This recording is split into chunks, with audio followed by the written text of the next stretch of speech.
Olá a todos, bem-vindo a mais um BioWatch, direto de Singapura, na cobertura do Mundial de Câncer de Pulmão. Agora, Adriano Gonçalves e Silva, agora aqui com meu amigo Ricardo Terra, médico cirurgião torácico do Hospital Albert Einstein em São Paulo.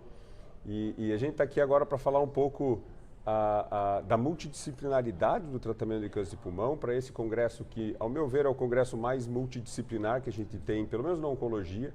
A gente tem uma presença muito forte de patologista, radiologista, cirurgião, oncologista, radio-oncologista.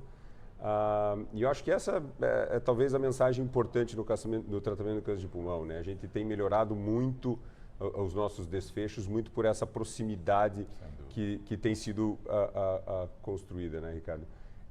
E a gente vai falar um pouco do estudo IDIAN, que é um estudo de neoadjuvância de quimioimunoterapia, mais um estudo. Agora a combinação de quimioterapia com durvalumab e seus desfechos em termos de cirurgia torácica, né? Só antecipando um pouco, os dados que já foram apresentados no AACR em abril desse ano mostraram dados muito parecidos com outros estudos de quimioimunoterapia neoadjuvante, com taxas de resposta completa perto aí de 17%, 18%, taxas de resposta maior de 33%, 34%. Mas agora a gente mostrou, então, os desfechos cirúrgicos. Queria que você comentasse um pouco sobre isso. Claro. Bom, primeiro, olá a todos. Obrigado, Adriano, pelo convite, a Bio aí pela oportunidade. Esse é um estudo que, para nós, é muito relevante. A imunoterapia entrou aí no conceito, no contexto perioperatório, acho que para trazer um grande avanço. A gente vê por essas taxas de resposta completa que você comentou. E eu acho que os dados cirúrgicos são muito relevantes porque uma das coisas que a gente tinha de receio no início era o quanto que a imunoterapia poderia atrapalhar a cirurgia, né, nesse contexto neoadjuvante. E os dados que foram apresentados mostraram que, quando comparada à quimioterapia isolada, né, a combinação quimioterapia e imunoterapia, aí no caso com o durvalumab, acabaram não interferindo com os principais desfechos que a gente olha, como, por exemplo, o número de pacientes que acabaram sendo operados. Então, 80% dos pacientes nos dois grupos acabaram sendo operados, a porcentagem de pacientes com ressecção completa, a extensão da cirurgia, né, a maioria foi lobectomia, e também o tipo de cirurgia realizada. Então, praticamente metade dos pacientes foram operados através de cirurgia minimamente invasiva. Isso tinha sido um problema nos primeiros estudos de imunoterapia, em que a maioria dos pacientes eram por cirurgia aberta. Isso levou aqui na comunidade cirúrgica uma dúvida se era porque a cirurgia seria particularmente difícil. A gente já tinha tido estudos anteriores que sugeriam que não haveria aí um impacto negativo da imunoterapia, e eu acho que o IDIN agora confirmou isso de forma bem clara, como foi apresentado hoje. Acho que é legal que, né, como você falou, 80% dos pacientes foram submetidos à cirurgia. Dos 20 pacientes que não foram, na verdade, acho que só 8% não foram por progressão de doença, e foi igual nos dois braços, né? E a grande maioria dos pacientes que não foram, 2/3 dos pacientes que não foram submetidos à cirurgia, na verdade era porque talvez eles não eram candidatos à cirurgia no começo. E isso eu acho que é um ponto interessante, né? Que é um pouco o que eu estava falando da multidisciplinaridade.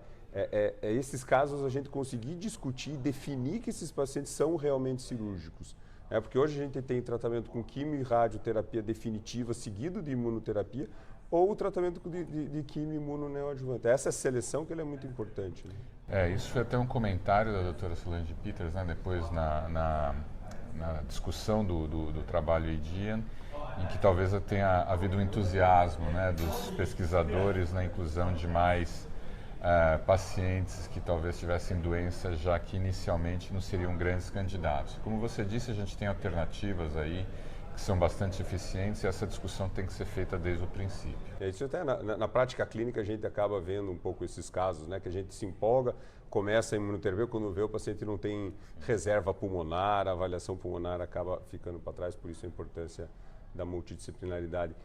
O que a gente ouve muito do cirurgião é que a cirurgia em si ela é mais difícil, depois da imunoterapia. E esse é um desfecho que não tem como você mensurar, né? E talvez, como cirurgião, você pode explicar um pouco o que é essa cirurgia mais difícil depois da imunoterapia. Porque quando a gente vê os números são iguais, mas é difícil essa dificuldade cirúrgica, a gente não consegue mensurar. Tem uma questão subjetiva e, assim, e acho que os números eles acabam sendo semelhantes por um motivo que talvez eu consiga clarificar. É fato que grande parte desses pacientes tem uma redução volumétrica grande do tumor. Então, para alguns pacientes isso fica mais fácil. Você acaba diminuindo o tumor é mais fácil, a mobilização do pulmão, fica mais longe da veia, mais longe da artéria.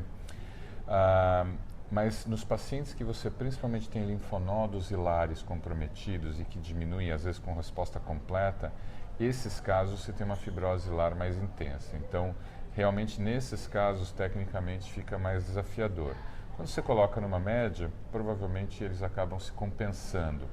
E uma coisa que a gente observa também, aí um detalhe técnico, é que os linfonodos ficam aumentados. Provavelmente esses pacientes acabam tendo uma resposta aí linfonodal que aumenta o tamanho do linfonodo, mas não necessariamente eles ficam mais difíceis de dissecar. Então, do ponto de vista técnico, existem alguns casos que efetivamente ficam mais difíceis e a gente consegue antecipar um pouco justamente esses pacientes que têm uma doença hilar mais intensa e que têm uma resposta muito boa.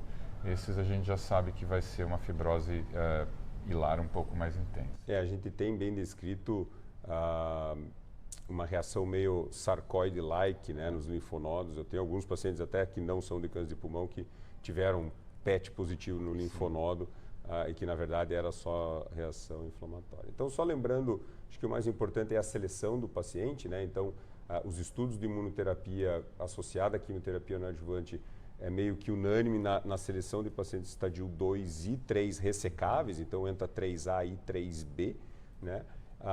E a grande maioria dos estudos são positivos, os dados são positivos para pacientes que não apresentam mutação do EGFR de ALK.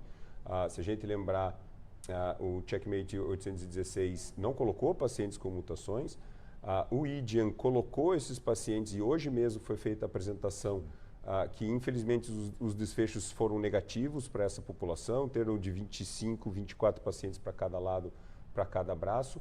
O único estudo que acabou sendo positivo é o Keynote 617, que é o estudo do pembrolizumab, mas também com um N bem pequeno, 10, 15 pacientes em cada braço, acho muito difícil.